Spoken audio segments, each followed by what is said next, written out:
Majlinda here and welcome to Inside Albania with me, Alice Taylor. This week my guest is Majlinda Bregu, politician, former minister and the former Secretary General of the Regional Cooperation Council. We're going to be discussing politics, the upcoming elections, SPAC, and of course, as it's Women's History Month, the rights of women in Albania. Haide memoa. Majlinda Bregu, thank you for joining me and welcome to Inside Albania. Well, thank you for inviting. Now, I want to just start with a few preliminary questions before we get into the more women-focused topics. You left the RCC at the end of 2024. Your mandate came to an end, I believe, in December 2024. What's next for you? What are you doing now? What's your plan? Well, I'm catching my breath for this month, so that's the most important thing that I'm doing. And I realized that from at least 2005, I didn't have just, let's say, a loose period like this of 2 months where I had to dedicate all efforts on myself and on my family. And then there are some things that are coming on the way. Are you able to hint? Are you thinking of returning to politics? Well, let's keep it for now. And let's cut it short for now, so we'll see. But I still have some projects and ideas as well. Okay, so we have to watch this space to see what you're going to do next. Well, which is something I think it's healthy time after time. Yes, okay. Now, I read a post of yours the other day, which I thought was excellent, and it was to do with saying it's time that we have women on Albanian banknotes. And you were talking about Mazine Kokolari, who I made a documentary about her recently. I retraced her steps through all of Albania. My daughter's a huge fan of her as well. And I'm wondering, what reaction did you have to this? Did you get sort of lots of angry men going, why do we need this, etc.? Because I remember this debate in the UK and how mainly men reacted to the Although suggestion. you had Queen and you still have Queen as well. But, well, no, actually, I have to say that the reaction has not been bad at all. And especially, okay, the majority is women, and usually the women are the ones who I tend to see that the ones who are your friends or your network, they are always like thrilled with the idea. So why not? But I didn't really face as far as I remember, nothing that was really wrong on the regard. And I still believe, but it's not that I'm going to carry the burden of trying to decide if it's going to be Musine Kokalari, somebody else, or what's happening with the new banknotes in Albania. All I can say is that this might look like a small idea at a glance, but for me, it really carries a profound importance because the currency, it's not only the means of transaction and to transaction. It's about, it holds a national identity. It holds let's say, the history of a country. And it even has some financial value. So whenever we decide who's going to be printed out or stamped into the banknotes, we are deciding or we are just trying to understand to whose we're going to give more value as a society member. So if it's going to be a woman, if it's going to be another man, who knows? But I think it really has an importance that goes beyond the recognition this time, because it speaks of something that is power, and money is power. And we should empower women, especially young women as well, not only to earn and spend money, but also to save, to invest, and why not to lead in the financial world. So all this has a deeper value than only having those banknotes of any, let's say, illustrious woman printed on those. So I hope that commission, I'm told that there is a commission that decides on who is going to be and which banknote or currency. I hope that in there, somebody will really think that when you give a woman face value to a banknote, you are just trying to give an example and build up a model to teach women and even to fight the financial literacy for women. So it's more than only looking at one of the figures or your historic figures in one of your banknotes. Musine is a great choice, but I was wondering which other women as well could potentially be on notes, and I thought maybe Luisa Gega, potentially, but then Tringa Ismailai, the Chiriazi sisters. Dea, I'm biased because I have a daughter called Dea. Maria Tutsi. I mean, I came up with you. Dora Deistria, she was Kosovo, but she's still Albanian. I mean, can you think of any others? Alice, this is not a story of the more the merrier. Okay, for me, it might be the more the merrier. So I wouldn't really shy myself if I was a decision maker on that regard. So as I said, money is value and it's power. It's not only that men have power, but this is not the story behind it. The story is that we should start making some changes. And at least any of those women can be a perfect one to be on a banknote. The problem is not that we are fighting or who is going to be represented or to whose recognition goes. The story is to change the mentality and to change the stereotype that is in power up to now. I think so my that's idea how was, you know, Mother Teresa, I remember, was an idea years ago, but maybe because of the story, she's born in North Macedonia and then she's Albanian. So it might be a dispute among the countries. No, I mean, I thought, you know, but there are a lot of women that can really deserve it. Yeah. I came up with a big list and I was researching and I was thinking, because, you know, if it comes to suggesting, if you can go with, look how many women there are who should be, the current currency that we have, which is the 1,000 100. That's the coin. Yeah, 100. It's the only one that we have. Even that really bothers me. And I'm not speaking like a woman or a feminist, but it bothers me because you can't really represent women in the cheapest. I know, yeah. It's values. So it's like it's a bit of an insult. It's an underhanded compliment. Yeah, indeed. That's why I thought, you know, if we can go to them and say, look how many women there are, you have one or two when for you every say single denomination. You can initiate something and you can start bringing. I'm an Albanian citizen you are an Albanian citizen, so a lot of women can write to the Central Bank of Albania and then through them to reach the academics who will be deciding on the next currency. And consider this is the 100 years of the Central Bank. So there is another maybe a new banknote coming out. So maybe it's right time. Yeah, I think so. You've given me some ideas now. Okay, I want to start talking about some of the issues that women are facing in Albania. I was interviewed yesterday and someone asked me, how do you feel about women's emancipation in Albania? And I was like, we have an hour-long interview. Like, I need way longer to talk about this. And it's the same with you. But let's start. The World Bank reports that only 53.2% of Albanian women are employed. I checked the EU average, and this number was 70.2. It's 2025. Why are we facing this discrepancy still? Well, unfortunately, it's not only Albania. It's present everywhere in the region and beyond that. So not only in the Balkans. And you know that the reasons underlined might be a lot. So women are part of the labor market or have always been part in the labor market, even in Albania, constituting a serious number.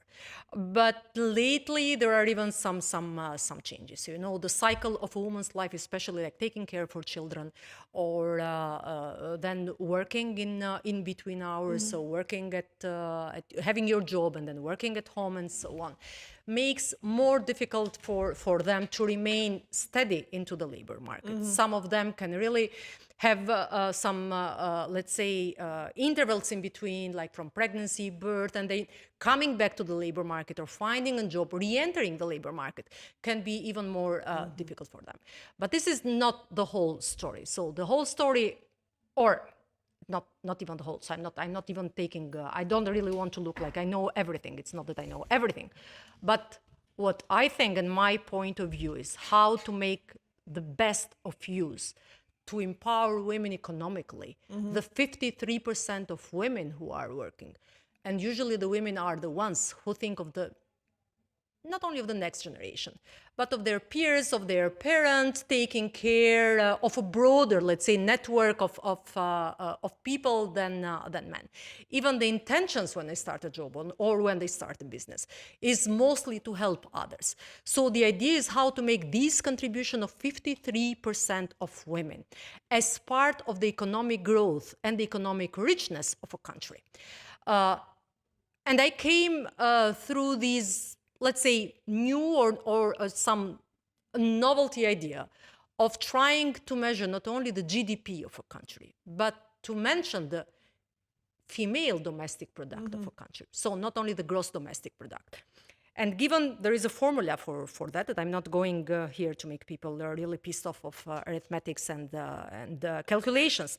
But in Albania, based on that formula, if you have a GDP of more than, let's say, $24 billion per year, then half of it, $13 billion is the contribution that the women give if we measure the female domestic product. So if women contribute to half of the wealth of this country, are they really getting back half of the services? Are they really empowered in terms of wealth or closing the gender gap when it comes to wealth or opportunities? So this is the big question.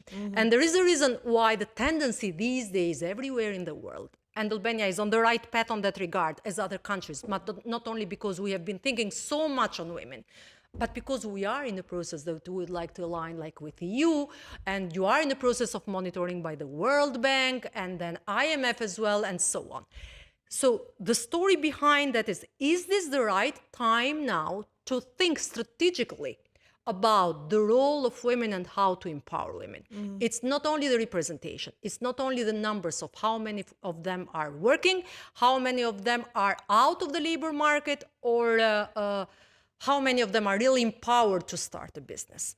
But is to translate and have a strategic approach on how to make our societies fairer and just, not more feminist societies, but fair and just, and empowered economically. So if I would paraphrase, its economy is stupid, I would say this time, it's women in the economy stupid.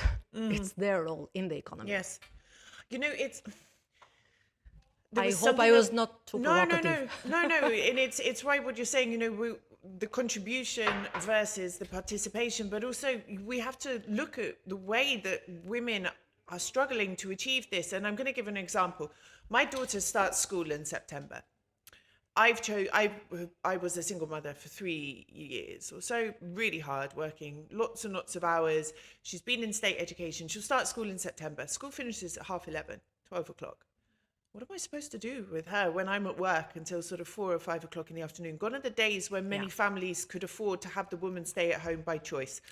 And it's of double burden for you because you don't have family relatives around that can help you. Even Albanian families, you know, women are moving, people are moving to Tirana from other parts of the country. Maybe their family are there. Women are having children at an older age, meaning family members are not as young. Not everybody has a support network. That's true. And then you have to spend 150, 200 and this is one of the policies that haven't been quite successful in here. This needs to change. No, but this has to be changed immediately. But first, you not yourself only, but everybody has to start thinking of either the school should be finishing like later on, and you have the study classes like in let's say a majority or a variety of countries everywhere, anywhere in Europe or elsewhere, or then women should be and have a flexible contract with their employer.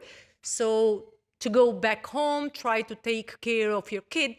Unfortunately, we never were successful, although I'm trying to recall myself now when we started, like when I say we, it's the first women who were trying to change the stereotypes and norms regarding the women's rights in Albania. When we started to think and discuss about the social responsibility of the corporates, even that one we haven't been that successful, not only in the let's say institutions and state institutions, but in the private sector that I'm referring to now.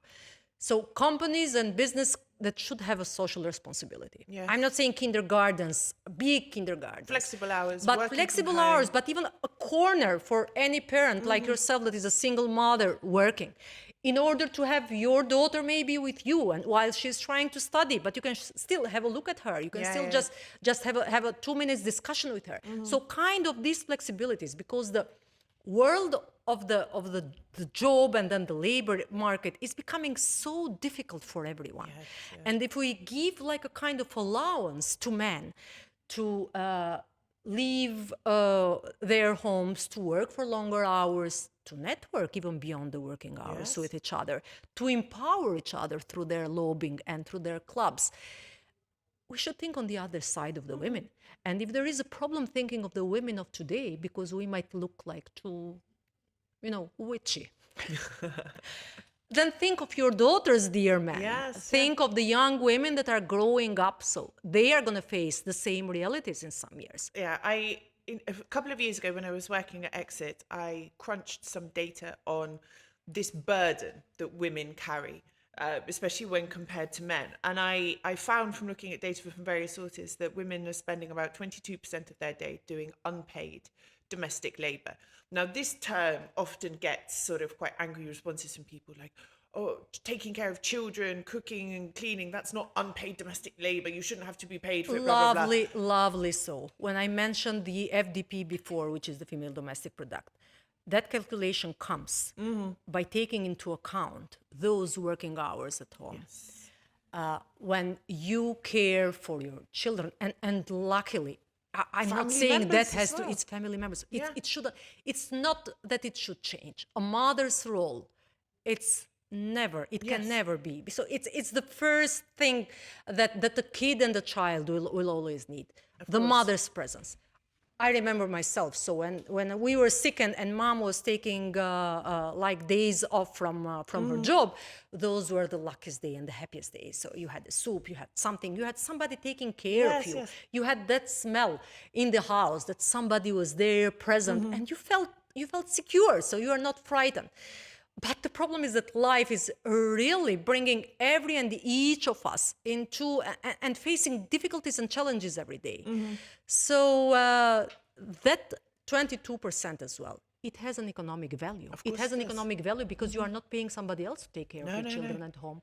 You are not paying somebody else washing your dishes. You are not paying somebody else to hang your clothes or laundry. To take care of grandma. Or to take care of grandma or mother-in-law and so on. So just if you calculate 2 or 3 persons doing that at home, with the current, let's say, or with the Albanian standard of today, it might be more than 1,000 euros per month. So yes, that is a value. And the issue as well is the disparity. But this is not for men and husbands to calculate. This is for leaders and decision makers to do. In comparison, the average Albanian man spends 3.47% of his day doing similar chores. This is the issue as well. It's not women. I don't want to be paid for taking care of my child. But you have other to have people have to step up as well. Indeed. You know, because this is crazy. And the man wouldn't love and wouldn't ask to be paid for taking care of his child as well. So it's the same in there. But their contribution is well recognized. Yes. And women's role in that contribution is seen as something, it's a woman's role, it's culture, is stereotype. We have done it this way forever, somebody can say. Yes, we have done it this way forever. But now there is a different time as well. We also know that women in Albania who are doing the same jobs as men are getting paid less. In some similar comparable jobs are generally getting less. Not that much. In Albania, the gender pay gap is roughly at 10%. Okay. The median is like 6.77, let's say, in everywhere in the region. It's not that, but again here, I have another understanding or rationale behind it. It's not only the gender pay gap, which in poor words is that women earn less, have less money than men for doing the same job, the same work. It's how that compounds in the, let's say, entrepreneurship belief that women have to be paid just like that. So imagine yourself or myself going somewhere else for a job interview, and your new employer has asked you or got all the info how much you were paid before.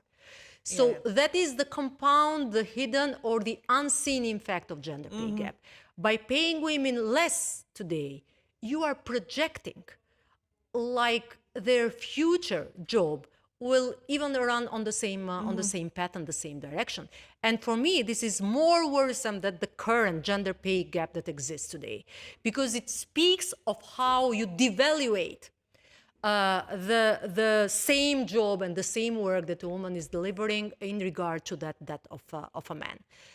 It is compounded when you have the increase in the salary, because the increase of a man will go higher and the increase of women will always be less than Always that of be a man. less. And then consider the inflation and how the inflation affects women and so on. So a lot of factors.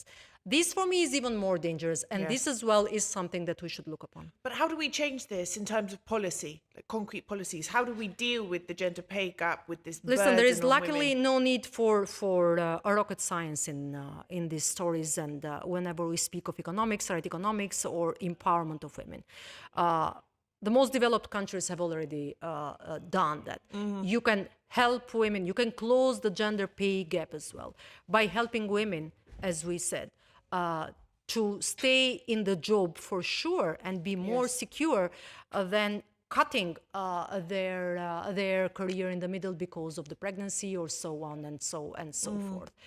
There is nothing that it can't happen. What's wrong if in the state administration or if for the same position a woman leading a company, a university or somewhere else should be paid, and this should be taxative, the same amount, get the same amount as men.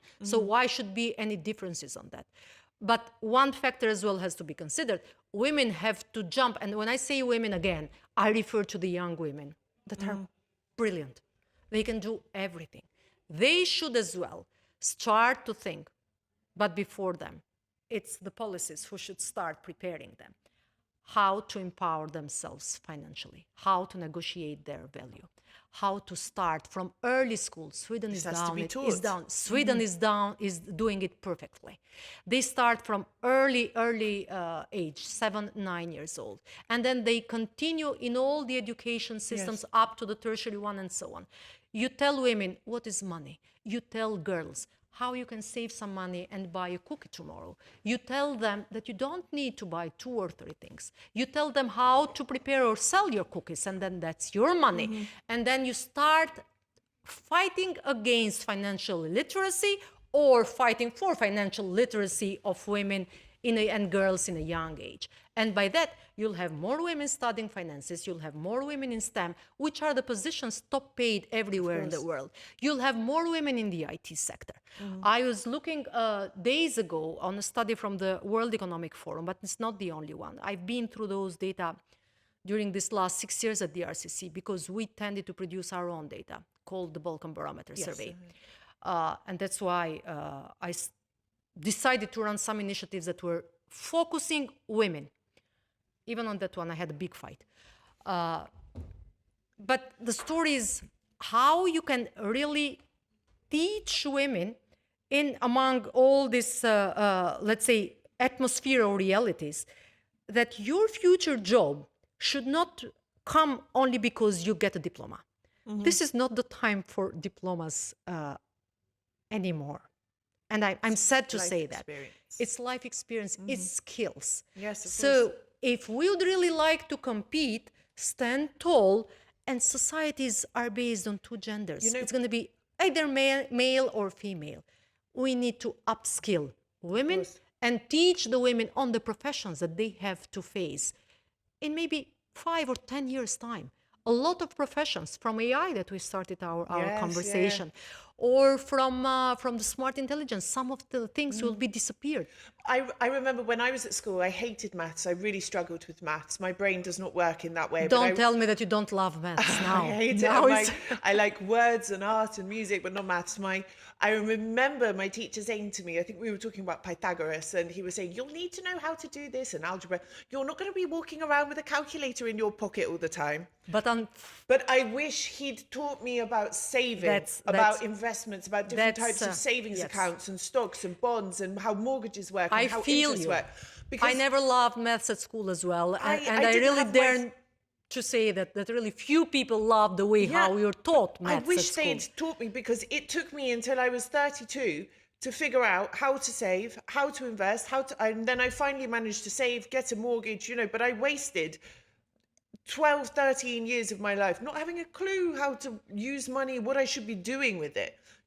Instead, I've got stuck in my head Pythagoras and algebra and how to do long division on a piece of paper, which I have not used since I was 15 years old. That's quite true. That Pythagoras and everything else can be used for the one studying maths and then sciences, but for the rest of the people in the societies, you need to have the skills to have. And to upskill yourself, because everything is changing. So remember when the computer came when I was a grown up, I was not small. How we started and we shifted from the typing machine to the computer, and then from all that revolutionary that came across the way. That's how the young women and girls as well should be prepared for the challenges of the societies that we are building, but that AI is changing massively. If not, then I'm afraid that we'll always keep talking about the women's role on healthcare, education, nursery homes, caring about parents and children, and then we'll see more and more men in science, in engineering, in mathematics, and so on. I think as well, this lack of financial literacy impacts women when it comes to starting their own business or something. I'd read that 54% of women use their savings to start a business. There's a bit of a fear almost about accessing credit. I remember loans. When I went to get my house loan, I went to every bank in the country, and I had a good deposit, a good salary, good references, good credit reference, a guarantor, everything. I remember going to one bank and them saying, "Oh, you have a daughter, but you're applying on your own. You're not married. You're not married." No. And they were like, "Okay." And then they came back to me and they said, "Well, everything's, everything looks good, but our board's a bit traditional. They prefer to lend to a real family." And I said, "So if I was applying with a husband, even if he earned nothing and had a terrible credit rating, that would be okay for them?" Yes, but they're a bit old. That's how they are. Can you imagine? It's so unfortunate that they gave you this answer. So somebody should be ashamed. I got one in the end. I got a loan in the end. Yeah, somebody should be ashamed. And again, this is not.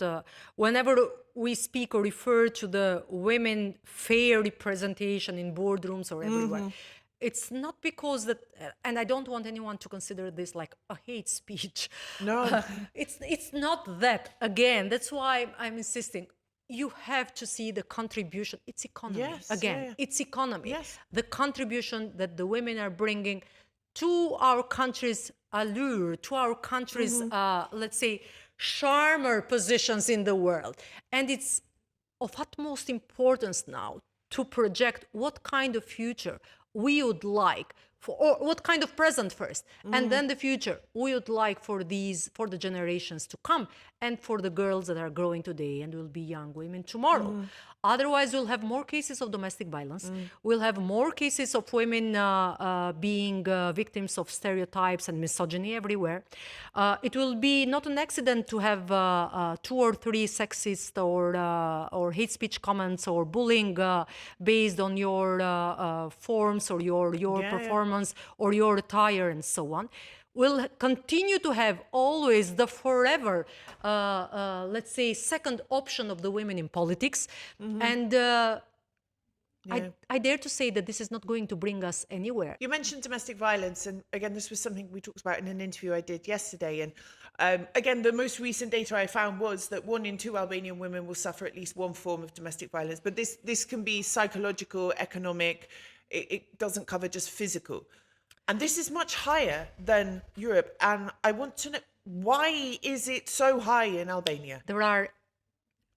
Well, I don't know if those data are quite accurate, but in Europe, the figures are quite high. UNDP, I think it came from. If it's 1 in 2 this time, I tend to have a different analysis.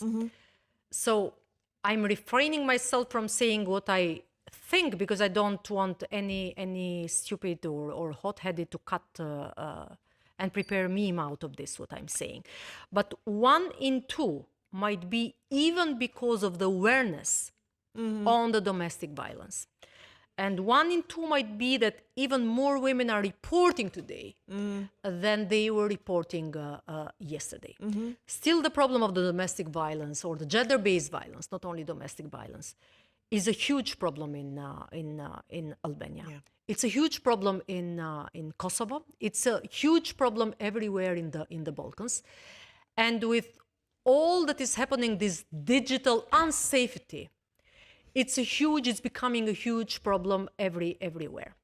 But it's becoming a huge problem, again, because we are not teaching anyone on the prevention when it comes especially to the digital sphere. But when it comes to the awareness, what is considered violence, what is considered psychological violence.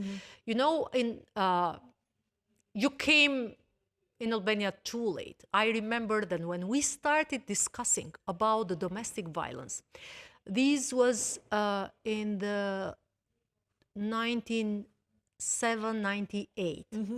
And that time I was teaching at University of Tirana, and myself together with a group of women. So we were trained, and then we continued to work like TOTs as well, so training of trainers, in trying to convince or spread the voice and then train the prosecutors, the judges that time, on how they should deal and how they should condemn. So what kind of they should give to men. So for those perpetrators and so everything on violence and domestic violence.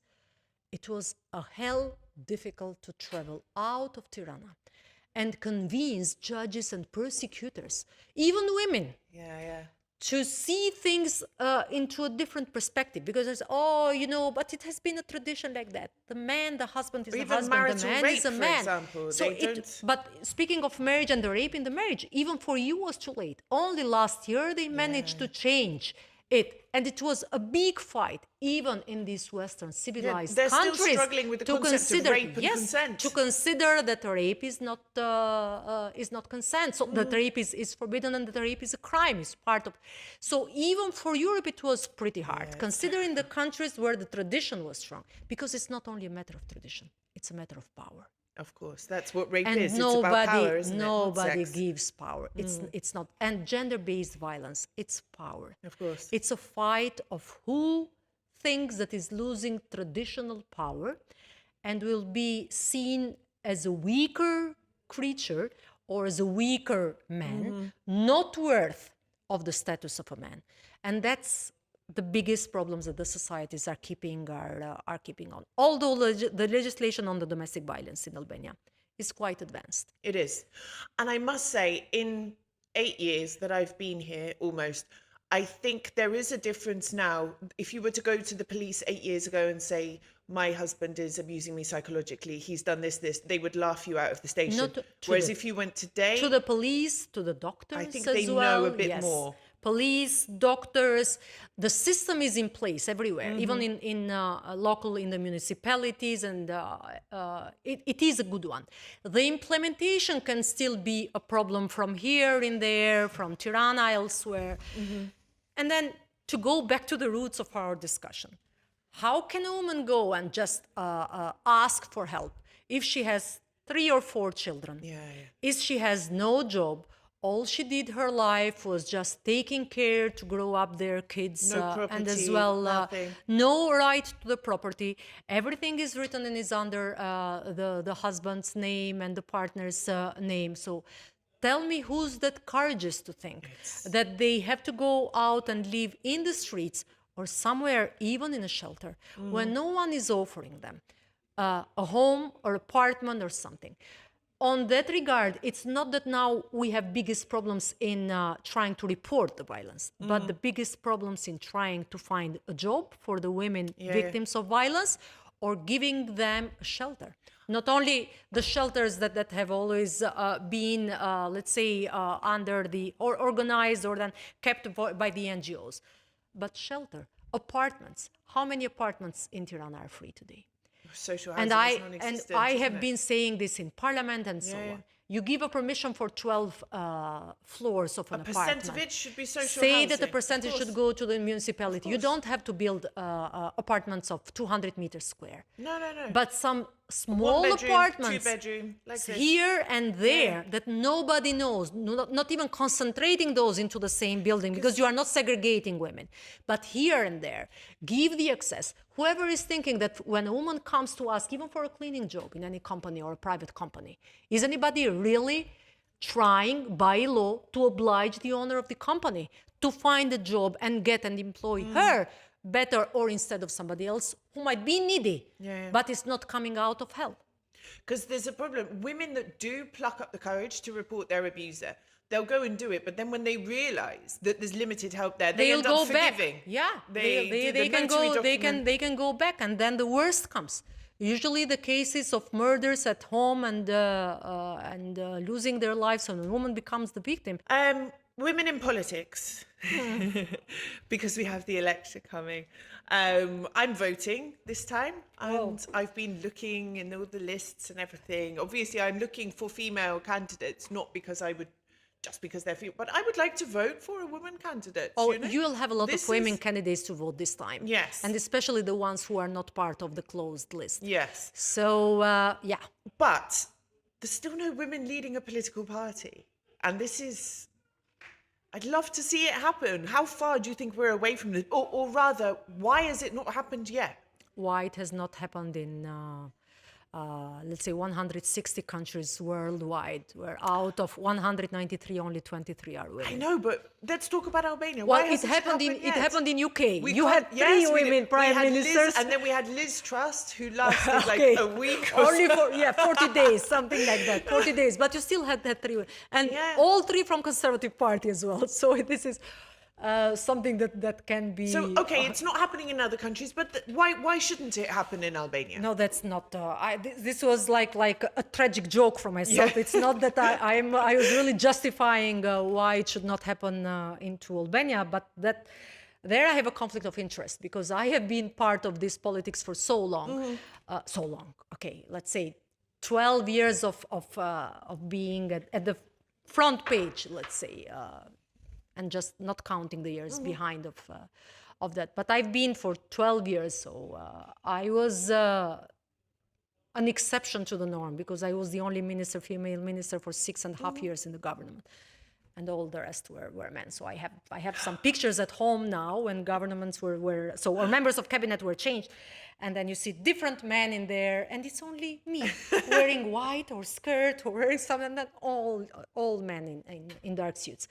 So I have kind of a conflict of interest. And then it's not that I decided to interrupt politics or to leave politics. I was kicked out from my party, so I was forced to, which unfortunately is happening still today. So it happened all time. So that forever the second of women in politics is really pissing me off now. Is it so a boys' club still? It's a man's world. Yeah. But there is nothing without woman, then the song will go. But still, it is a man's world. And it's not quite easy to shake it or break that glass ceiling that is in there. Like myself, a lot of women in politics have made a lot of battles.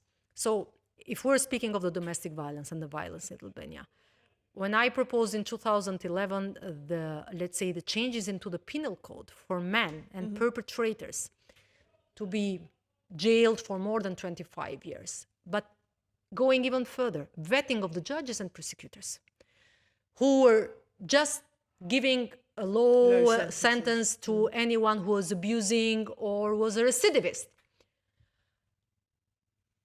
And then there are a lot of other women trying to make, like the quotas for women in politics. That Do you it agree was with the really, quota? I have a different reading and understanding now, but I supported the quota at the beginning. But it was a different time. And then if you see a lot of battles that women do every day, it's like, it's always, as we know, walking on the tightrope, always, all time. But nobody really wants to hear you outshine the man master in politics. And it's quite easy. We don't need you anymore. No, we'll not allow anyone to change the status quo. And it's men's power. Men decide on how the electoral system should be made. Have you ever seen a woman being part of the decision making on how the electoral system should be, let's say, framed? No. And then you see these days that you have some women in the closed list and you have a lot of women in the open list, which is not bad. It might be better, but for me, it might be better to have an open majoritarian system. I ran my first mandate in an open system, majoritarian one, and I was the first female in Tirana who won. So that is fair. You go there, everybody, and you get your vote. But then trying now to find the best among the ones who are in the open list, it's going to be a bigger war. And in wars, usually politics gives more credit to men. So I'm afraid that instead of doing things in the righteous way or progressing, we are just modding everything a bit more. I cannot foresee what is going to be the result of the women in the next parliament. Surely the quotas will be presented. But now I'm coming back when you said, do you agree with quotas? Are the quotas enough today? Quotas were used as a mechanism of force, of minimum representation, as well, to have more women in parliament, and then those women in parliament to have like closer relations and to network with each other in trying to bring forward not only policies on healthcare and education and so on, but to constitute a group of force, of power in the parliament, rightly so. But then it didn't, or it's not working out that much. Because I'm afraid what happened during the years is that we propose the quotas and we are seeing the tokenism taking place. And you know what is tokenism? When you have the women in there, more women, just to count and say that Albania is one of the countries that has the most women representatives, or the gender most women washing. female, gender washing. That's how it is. And those women have no role in the decision making. Really, few women really are empowered politically during the last years in Albania. But, I mean, I don't know whether I want to name them, but the Speaker of Parliament, you know, and then the Deputy Prime Minister, they are women. Yeah. Do you think they do have power? I'm not going into the specific names or specific life endeavors. I would really love, even before the Parliament had a speaker that was a woman. It was Josefina Topali at the time. I want that women to feel empowered to come to the decision-making process, even when it comes to politics. And I tend to say that with all the wrongdoings being present in our society, no one would have really done it worse. Believe me, if leading a party or being a chair of a party. And again, I'm not saying that women should be there only because we need to count the quotas or say that, yes, there are 2, 3, or 4 women or 1 woman leading a political party. But because the power itself, it hasn't been right in this country. And then the sense of having always considering politics as it is, a war.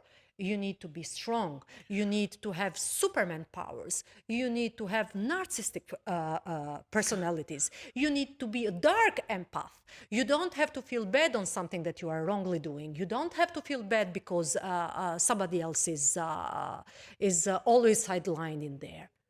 This is not the right thing for the countries that we are living in, the societies. It's terrifying. Like, people have said to me, oh, now you're a citizen, why don't you try politics, blah, blah, blah. And the first thing that comes into my mind is the way that women in particular who are in the public eye get ripped to shreds by the media, by even, you know, not their own colleagues, but other women. It happened with the New Zealand Prime Minister. Yes. Yeah, you remember that she resigned, Jacinda, she resigned only because of the misogyny and the hate speech that she faced online. Now, women have to be warriors and fight with all the ghosts that are seated somewhere in there, and then tend to rip you off because they are paid so, because they are doing that for the sake of somebody else and so on, or simply because they are just expressing their frustration. They don't like you because in you they see their failure. And yes, It's politics is full of mutual self-destruction. It's full of mudslinging. It's full of personal as well doubts. And it's not that easy. I've been there. I've seen that. It's not easy. So if anyone asks me, would you like your daughter to run for politics? Then the answer as a mom would be no way. The answer is a woman who is still eagerly trying to see more women in the decision making because they deserve it, not because men think that they can give something to women in order to feed their ego, that they are doing great. I would say yes, she has to. But if you go and ask her, she'll say no way as well, because she has seen the hell through me. And that's what I was going to ask. How do you, okay, am not in the public eye like you, but I get quite a lot of attention. I'm not in the and public eye comments. anymore when it comes to politics. So I get, and these interactions. But luckily, I'm free to say what I think. these interactions that happen against my will, comments people leave, they might take my photo, or this has an impact on my family life. And It does. And if that's just for me, I wonder for you how stressful and how you dealt with that sort of very hostile environment within your family who are not in the public eye.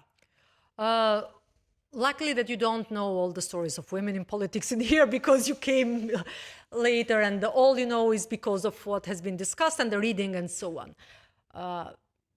It is quite hard. It is hard. You just sometimes, so you have to over-explain sometimes. Yes. And this is not something that should happen. Sometimes it's because all of us internalize that in the public shame, it should be something that you have done wrong. And then comes from the way how we're grown up like women and so on. So if somebody was saying something wrong to you, or if a man was really trying to do something wrong to you, it's like even that you should think it twice. Did I do anything wrong? Was I wearing the wrong thing? Was I too smiley? Was I really? Does he have a point when he calls me that name? And that's how we have all been grown up. And I think on that regard, societies have been on the same, let's say, page. But the problem is that really, it hurts you, it hurts your people, it hurts your parents. Yeah. Who are older as well, and they don't have the mechanisms to cope with such a violence. And you are a mom, I'm a mom. If you hear or listen to someone attacking your daughter or doing wrong, all rational thoughts. So that's how my parents were feeling, or that's how parents are. So they are ready to do everything, but they do not have the power to do that. So they just suffer it within themselves, and they get sick and they get ill and so on. And then your partner, your husband, your children as well, because it's a different model, the mother and the woman and the wife you have. But then you see that others are trying to attack from all the sides, and for reasons that are non-existent. So everything is more difficult. I remember that some years ago, it was, if I'm not mistaken, 2012 or 2011. Those were the first days when the media portals in Albania were posting, so let's say the first signs of fake news against women. And now we know that you can't fight against something fake. It takes 4 good news to find 1 bad news. So it's quite impossible today. And we don't even know it's good to react or not to react. Because if you react, you are again bringing it to the algorithm of the social media. If you don't react, they'll think you don't have anything to say. And those days, there were all these comments, in the portals of media. And this, sorry for saying it, right, slut shaming, usually. Bullying, hate speech. And then I came with a proposal to ask for some changes to the civil code, not to the penal code. Yes. I'm saying to the civil code, to oblige the owners of the media outlets to delete the comments that were offending the dignity of the women. Yes. Not only myself, but most of the things start from personal experience. Yes, yes. And then that proposal that was tabled in Parliament was never voted. And I was having even my former friends in media, because I started working in media, that were attacking me publicly, even drawing parallels with one famous article during the communist time, which was agitation and propaganda called. So like the famous article 55, that was against the free speech, against the free speech. It's crazy. And here we are today, years after, when there is a decision from the German Bundestag as well, fining the media outlets, even Facebook. They went even further. You are facilitating hate speech. Yes. It's a crime. And there is a decision, and there are different acts in the European from the European Commission, European Parliament, that are doing the same thing now by trying to point the finger. You are the owner of the media outlet. If you see, okay, I can bear all the criticism on how I perform on my job or how I perform politically. You don't agree with me on let's say, what I was saying publicly on certain, let's say, debates. But you shouldn't dare to go and move and just jump to the other border. When you are offending women only because they are women. It becomes that never happened. Albanian parliament has still that proposal in there. If they would like to vote it one day, they can I even think do it's it. necessary and it needs updating as well. But here we are. You have the deep fake news. Yes. Social media. We have women that killed themselves because you have the cyber threats to women. And is it time now to speak, since we are in the process of alignment with EU, we might be a member state in 2 EU. years, perhaps. Who knows? I was for 6 and 7 years, 7 years almost, Minister of EU Integration. Yes. So I know the story, how it goes. But I'm not commenting on that anymore. Luckily, if the day comes tomorrow, I would be the first one to say, yes, I'm the happiest person. Still, there is a long road to hoe. And the problem is, do we have to think of something that EU is doing? Like the Digital Safe Act. Yeah. Do it first. Digital Safe Act. Do you Not agree with only them on women, young girls as well. Do you agree with the ban on TikTok? I was never a fan of TikTok. So myself, and I never used TikTok. So and usually I had some not so I would vote for a no confidence vote on some social media. It's not the problem of TikTok alone. It's the problem how we misused and what created in the society. I really personally I wouldn't really mind on the ban of the TikTok. And especially because we don't and we haven't built the mechanisms to be in place to give us the guarantee that we are not blaming TikTok or Instagram. So it's like a double sword. This is the easiest way. It's not the solution. We have to think in between.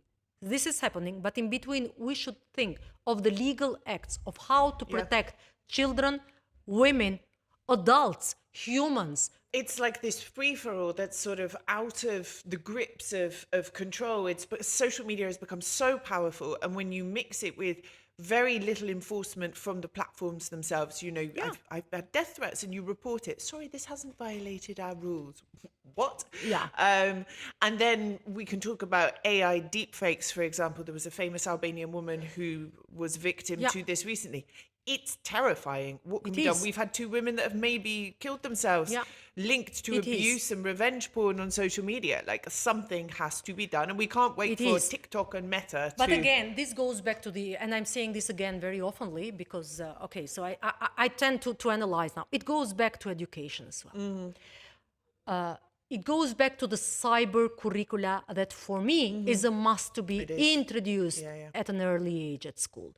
It goes back to some, let's say, elementary skills of how to identify the fake news. Again, Finland is doing that. Sweden is doing that. We need to empower teachers and then prepare all these classes. Maybe at the beginning, those might not be mandatory. But still, those classes that can even take up and then make your daughter stay for longer at school beyond 11:30, discussing on the digital safety online or on the bullyism online. Do you think there is something that could be included in the curriculum that would help teach equality and fairness between the sexes? And if so, what would that look like for you? I would really like if I can say that I know the curriculums of the young age from kindergarten and the early education quite well now. So my children are grown up. And I stopped looking at the books. But based on what I know and whatever the media is reporting time after time, there are lectures and there are chapters speaking on the equality. The problem is on how we give real examples, life stories, face value to what we are teaching to our children. Majlinda, we've come to the end. There's much more I think we could have discussed, but I think we covered a lot there. Thank you so much. Well, thank you for inviting. And good luck with your vote. Thank you. That's all for this week. You can watch Inside Albania every Saturday at 4 o'clock on Euronews Albania's TV channel, on our YouTube channel, Euronews Albania, or across all major podcasting platforms. Until next week, Mira Pavchev.